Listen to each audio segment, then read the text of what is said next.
Hello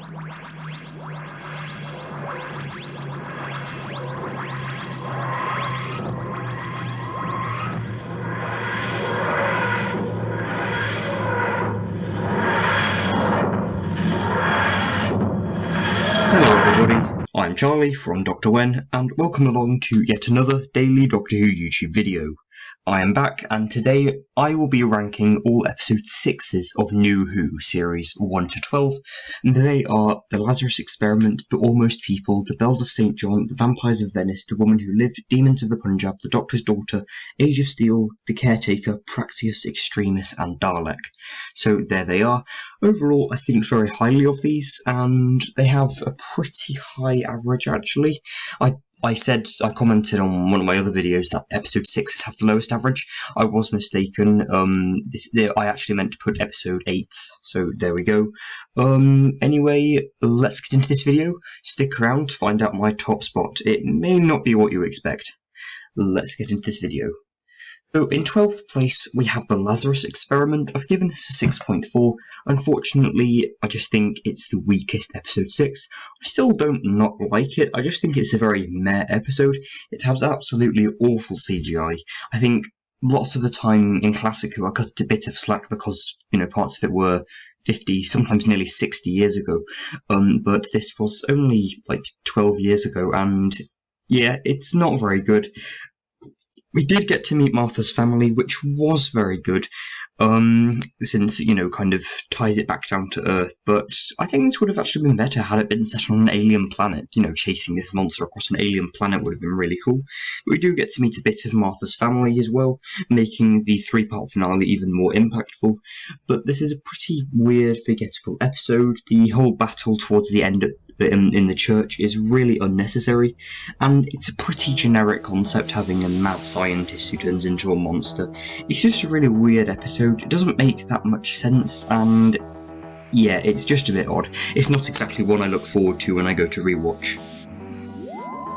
Next up, in 11th place, we have The Almost People with a 7.3. This was a 2-parter towards the end of Series 6A, and it's okay. I think it's better than Part 1, The Rebel Flesh, and it's got a really good concept actually. These this programmable flesh is actually really cool, and it's got some very good moral ideas, the clones rebelling against the people who aren't treating them very well, and things like that. But it does have really bland colours. I think the setting's pretty weird, especially since it's set in the 22nd century. I feel like there should have been more of a high-tech base than this old church, because it's got really boring colours. The only colours in it seem to be black, grey, brown, orange. It's very dull and quite boring. It's quite hard to pinpoint why I don't really like this episode that much. Most of the time I do have, solid reasons for why I don't like an episode, but this one, I don't really know. It's still alright though, it's still a decent story I guess, and it's quite interesting to see the abilities of these clones because they can do some pretty crazy stuff. In 10th place we have The Bells of St. John with a 7.3. This is the first episode after The Snowmen, which divided up Series 7, and the first episode of Series 7B. This episode is notable for introducing our third version of Clara, who I just call Modern Clara, who will be the companion for the next 2.5 series. So she had almost as many episodes as people like Amy and Rose. So yeah, it sets up quite a long-running companion who we actually really like. Lots of people don't like Modern Clara. I think she's still a very good companion, one of my favourites, but I don't think she is quite as good as Victorian Clara or Asylum Oswald Clara. So yeah, this is still a pretty cool idea, having these programmed humans, to hack humans. I thought that was pretty cool. The whole Spoonhead server things, they're pretty weird, and the plot does get a bit slow and boring at times. Overall, it's still a pretty good episode, and a very fun, easy watch. In 9th place we have The Vampires of Venice, which I've given a 7.4. The vampires are pretty cool. It can be argued that it's a generic concept, but I quite like, the way they presented these vampires. I think it was really good.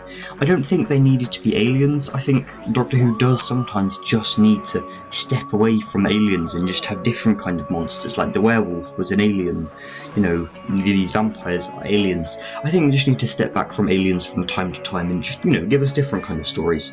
But it's arguably one of the worst in Series 5, I think, except the Lodger. But I think if this is one of the worst of Series 5, then it's not that bad. The final battle is pretty cool with all that, really dark clouds in the sky and that kind of tornado. I thought that looked really cool.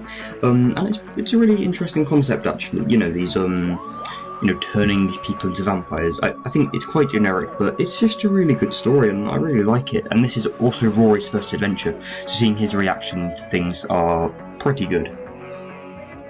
8th place we have The Woman Who Lived, which I've given a 7.6. This was a standalone story in Series 9, and lots of people say that this is part 2 of a two-parter along with The Girl Who Died. I don't really think so. They both revolve around the character Ashilda, or me, but yeah, I consider this separate to The Girl Who Died since they're two completely different stories. The character of Ashilda, or me, is actually a really good character. I really like her in this. I think this is my favourite version of her. It's much better than her in, say, Face the Raven or Hellbent. I'm not that keen on her later in the series. The whole Leonian, that lion person, isn't really needed, and the whole, opening a portal to the other side of the galaxy, I think that was just a bit weird, and they didn't really need to do that at all. This would have benefited from being a pure historical a lot.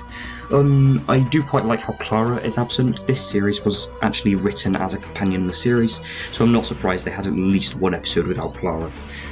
But yeah, I think this is quite an underrated and forgotten episode, and lots of people give it a bit of hate as well. It's not really that bad.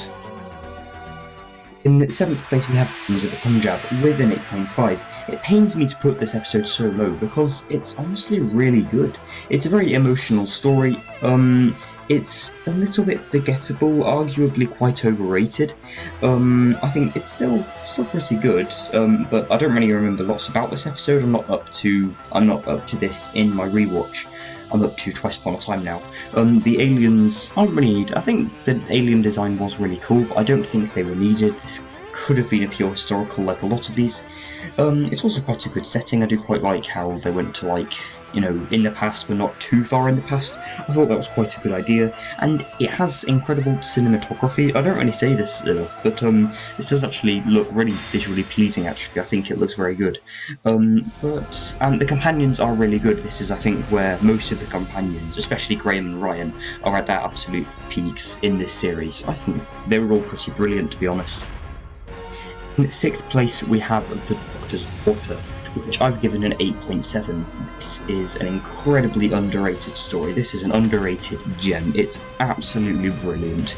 It's a really creative setting, having this war with the Hath against all those, clones. We think it's been going on for thousands of years, but actually it's just been a week, which I thought was quite a cool twist. Jenny's brilliant, the Doctor's daughter, and she actually does. She's actually had her own Big Finish series now. I really want the Big Finish series at the moment, but I don't have it right now. I definitely get it if I were you. The whole subplot with Martha is actually pretty awesome. I was really glad to see Martha in the Sontaran Stratagem of the Poison Sky, so it was brilliant that, she was in the Doctor's Daughter as well. The Hath are quite silly monsters, but that's still quite good. Like a lot of things, they're not the most ridiculous thing to come out of Doctor Who. I think classic Who deserves that award.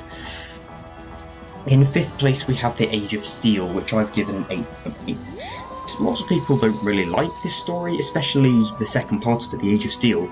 I don't really see anyone's problem with it, to be honest.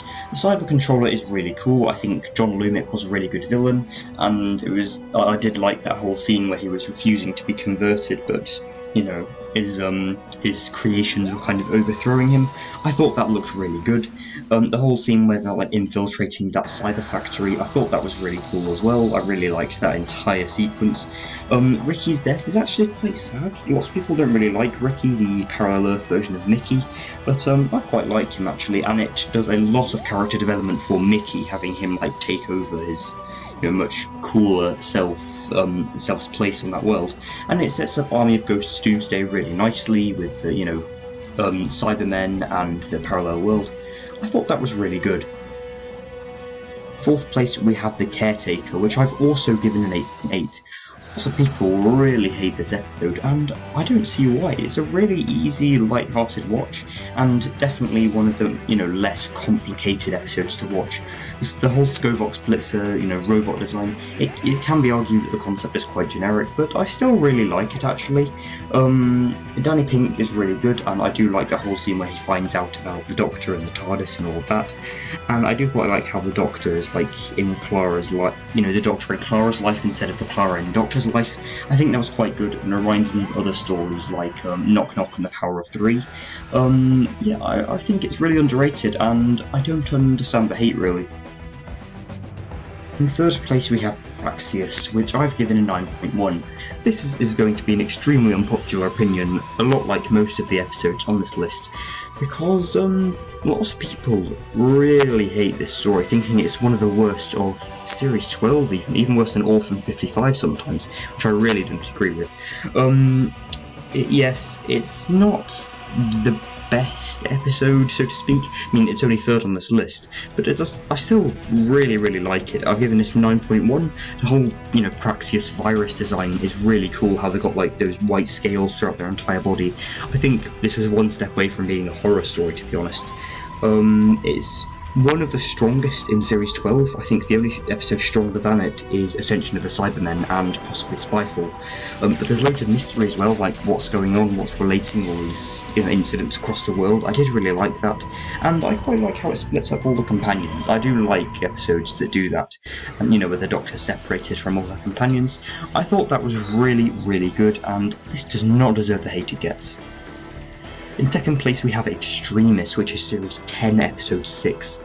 This is brilliant. I've given it a 9.2. I did quite like how Missy returned in this. I honestly wasn't expecting it, where she's being, executed in the computer simulation world. I did really like that, and it's quite a creative idea, the Veritas, that anyone who's looked at it goes into madness and ends up dying. I just quite like that whole concept.